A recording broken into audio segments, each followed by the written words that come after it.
চলো আজকে তোমাদের সাথে আরেকটা রেসিপি শেয়ার করি। আজকে আমরা চাউমিন রান্না করবো। তোমরা এটাকে নুডলসের বড় ভাইও বলতে পারো। এখানে এক টুকরা মাংস ভালো করে কেটে আদা রসুন লবণ নিয়ে মিশিয়ে নিচ্ছিলাম। এখন এটা ভেজে নিবো। ভাজতে এসে আমি কড়াই ভেঙে ফেলছি। হোক ব্যাপার না, এগুলো তো আমার সাথে প্রতিদিনই হয়। এখন আমি আরেকটা কড়াই নিয়ে মুরগিটা ভেজে নিবো। নাড়া দিতে গিয়ে আমি চুলাটাও ভেঙে ফেলছি। যাই হোক ব্যাপার না, জীবনে তো কত কিছু হয়। এখন আমি সসেস বের করে ভালো করে কেটে মুরগির সাথে একসাথে ভেজে নিবো। এখানে আমি একটু গুঁড়া মরিচও দিব যাতে সসেজ আর বিফের কালারটা ভালো আসে। আমাদের ভাজা হয়ে গেছে, এখন আমি একটা বাটিতে তুলে নিব। আমরা একটা পাত্র নিয়ে ভালো করে এটা ধুয়ে এটার মধ্যে চাউমিন দিয়ে দিব আর একটু পানি দিয়ে দিব আর দিয়ে দিব একটা আলাম বিড়াল।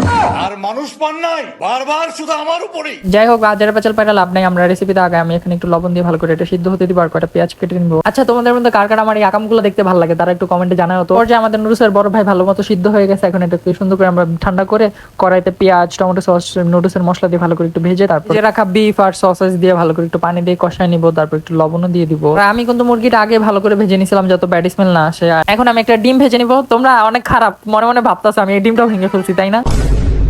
আমাদের চাউমিন রেডি। এখন আমরা একটা সার্ভ করে নিব। আর আমার ভিডিওগুলো বানাইতে অনেক কষ্ট হয়, অনেক ঘন্টা লাগে। তারপর তোমরা ভিডিওগুলো শেয়ার দাও না, অনেক দুঃখ লাগে। যাই হোক ভালো থাকো, দেখা হবে নতুন নতুন আকাম নিয়ে।